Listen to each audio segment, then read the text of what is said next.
Oddly enough, this episode did remind me that I need to get new pots and pans for my kitchen. Yeah, do you want some new pots and pans, bud? Hello, interwebs! I hope you are all doing well, and Kipo and I are here yet again to review the latest episode of The Last of Us Season 2, Episode 4, this one titled Day 1. Interesting title. I don't want to talk too much about the title and the fact that we get the sort of Seattle Day 1 as a sort of structure for this episode. Obviously, for those of you who haven't played the game, you're going to get day 2, day 3, and I'm not going to say how many days we go or for anything like that, but I will have more thoughts on that structure when we get to my discussion of the comparisons to the game, which I, as per usual, if you're new to my reviews, will be at the end of this video. And obviously, again, just to say it, full spoilers for the episode, but not the game, and I will give that warning again when I get to discussions of the game if you have not played it or don't care if you're going to get spoilers from it. Let's talk about the episode itself, though. I liked it overall. I thought it was a very, very strong episode and had one of the best action sequences, honestly, I think the show has had, in my personal opinion. I even liked it better than The Siege from a few episodes ago, which I know will probably be a controversial take on my end. I usually just tend to like those like smaller, tenser moments, just as a general rule for me, but obviously your mileage may vary on that point.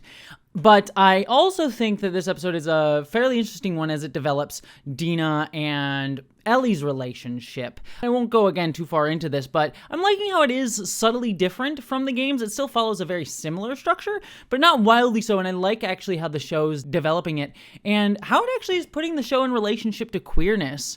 Obviously, Last of Us, especially since season 1 of this show, has had a very interesting relationship to queerness and sexuality and gender with the sort of one-off episode that we got with the gay couple from season 1 that I thought was really, really beautiful, because that first season episode, if you don't remember it, though I don't know how you couldn't, because it was honestly just made me bawl, was an episode about how two gay men got to live a full and happy life and relationship and got to choose when they got to end it. And it was such an ancillary story to the main plot of the season, but it was really getting at the heart of this idea where, you know, in an apocalyptic world where society has collapsed and everything seems dark and dreary, these two gay men who, in especially the culture that like the show Apocalypse happened in, which was like the early 2000s, in a society that would have ostracized them as gay men, they actually got to find each other when that society crumbles, and how much a lot of the pain that queer people feel is because of the culture that we're within. And if we remove ourselves from a lot of that culture, we actually get to have a joyous, happy life in the apocalypse. And speaking to how much like the oppression seeps into the structures of our culture and society and institutions. And it was just a really fascinating interrogation of that, of letting this queer couple have a happy ending in a setting that typically does not allow anyone happy endings, and sort of an interesting subversion of that choice, which is really interesting to use queerness for that. And this episode of Last of Us in season 2 is not doing something as powerful as that, but it's certainly placing itself within that similar conversation that we're having here, because we have Dina and Ellie going into, and I'm sorry I'm talking about queerness straight up front, but like, you know me, it's what I'm going to do. And this certainly the episode's asking us to think about it. When they come into Seattle and they see the rainbow flags, and it's interesting to me that they didn't know what the rainbow flags represented, especially since like obviously they were removed from the history and culture because of the apocalypse. I'm also curious too, like if that's an anachronism, if there were like rainbow flags in Seattle at the time of like 2001, whenever the apocalypse happens in Last of Us.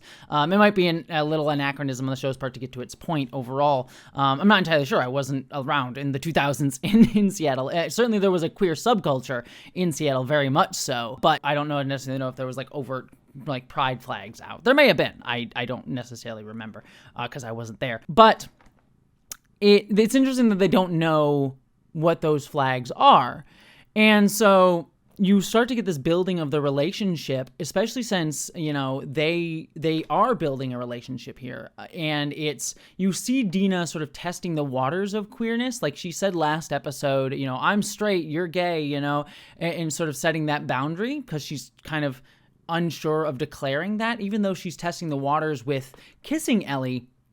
way back a few episodes ago, which is distinct from the game. I'm gonna give a little spoiler for the game just in terms of their relationship. It's not a big deal, so but if you don't want spoilers, skip ahead like 15 seconds, but I think it's worth discussing at this point. Dina and Ellie in the game are much more of a clear item near the beginning of the game. Like before they even get to Seattle, they have sex.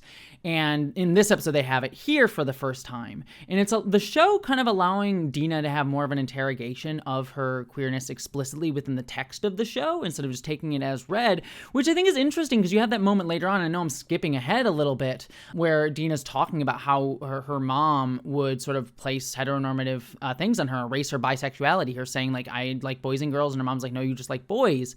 And that's interesting in the context of she grew up in the apocalypse, right? Like these norms still being imposed upon her despite like the institutions that they ultimately support, like heteronormativity supports, is kind of gone for the most part. Not completely, obviously. We still have Fedra and stuff like that going on, but obviously these biases continue on and cause her her bisexuality to get erased for a time until she's able to start exploring it here with Ellie. But then obviously Ellie is having some interesting gender stuff that I'll get to in a minute, but it's an interesting sort of interrogation of that relationship to understanding the history of queerness. Like they're cut off from their history of a queer subculture, so all they have is sort of the biases from the culture that they're growing up in now. They don't have a queer history to draw from because they're completely isolated from it. Don't even know what the pride flag is, which is just so interesting about like how they're rediscovering this history. It's very fascinating, and I'm going to come back to it in just a moment, but putting a pin in it, there's other things going on in this episode. We have Jeffrey Wright finally coming in as Isaac, which is fascinating because he played the character in the game, and I think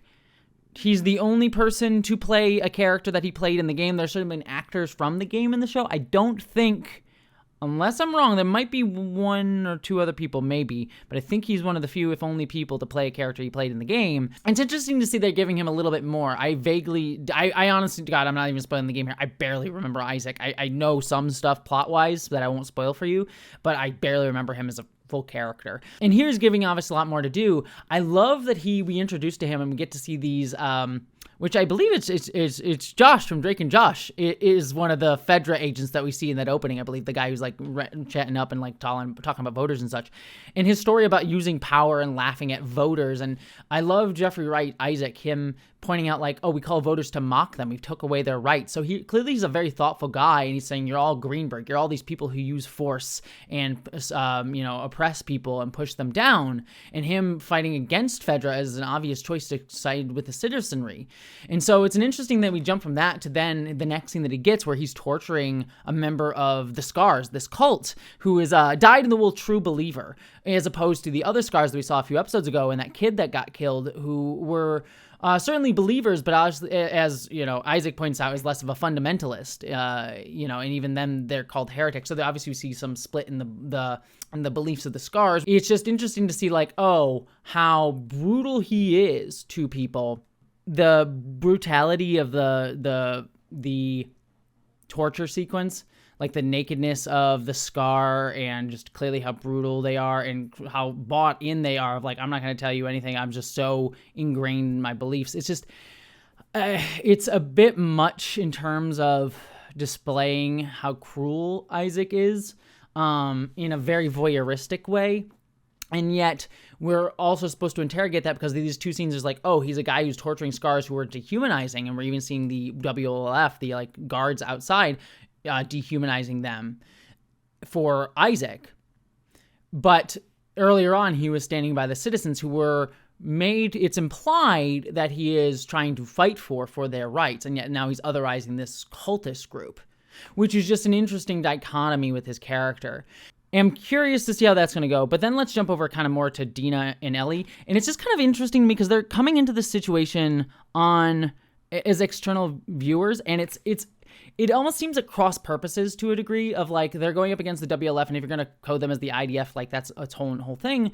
But it's interesting to see Dina and Ellie coming in here because the stories about the perpetuation cycle of violence. It's interesting that the WLF seems to kind of deserve it, given the way that they're shown to be. So it like deserve like the violence that Ellie and Dina seems to want to enact upon them, or at least on Abby.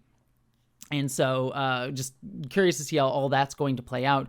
But I did really like the development of Dina and Ellie's relationship as we get through this episode. Obviously, we get this really beautiful scene with the guitar, and you see her getting infatuated with her, playing a Take on Me. And just the growing infatuation, and then they get caught up in this really tense action scene. I love that action scene, by the way. Like Dina counting down the clickers, or not clickers, the infected. I keep wanting to call them clickers. Clickers are a version of infected, but the infected added a whole interesting tension to that scene, and I loved it. It was great. Their whole escape was really, really good. All leading to the point where Ellie protects Dina by getting bit, and Dina's freaking the fuck out about that, rightfully so, and Ellie has to come forward about who she is. And I love just how tense that's played, how much Ellie has to explain and try to calm Dina down, how it kind of works, and then it leads to them releasing the tension through sex, and also Dina announcing that she is pregnant, which is just an interesting way to do that reveal. And we kind of get that moment at the end where, again, it's sort of I already talked about this a little bit, but they sort of interrogate their queerness, and Dina sort of interrogating her queerness and her relationship to Ellie. But then there's also an interesting moment where Ellie says, "I'm going to be a dad," and that's interesting to me just in context of Bella Ramsey being non-binary. I think the show is just sort of playing it off as like, we're going to kind of play up the like matriarchal roles within a normative relationship, even though they're kind of forming a polyamorous little found family now with Jessie involved technically. And Ellie obviously being the much more masculine coded of the two of them between Dina and herself.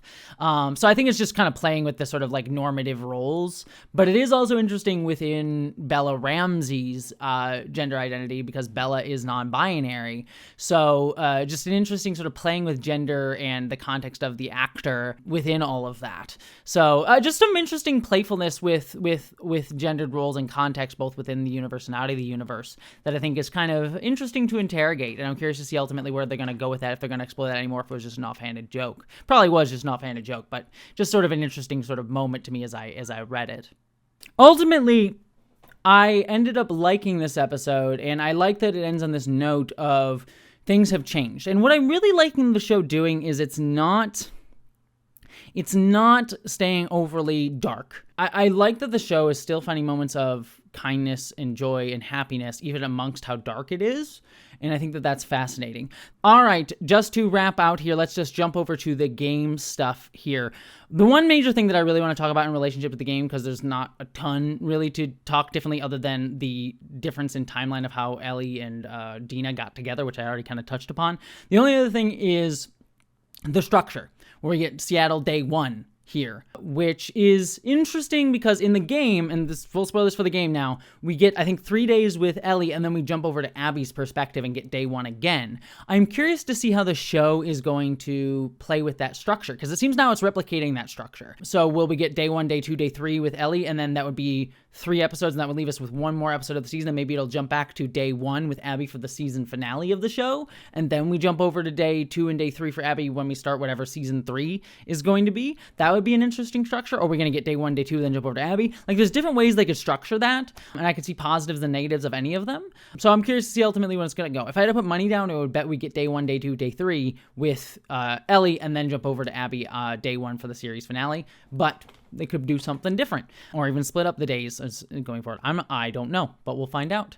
That's my thoughts ultimately on this. I hope you're taking care, and I hope you will see you all later, and I hope you live long and prosper.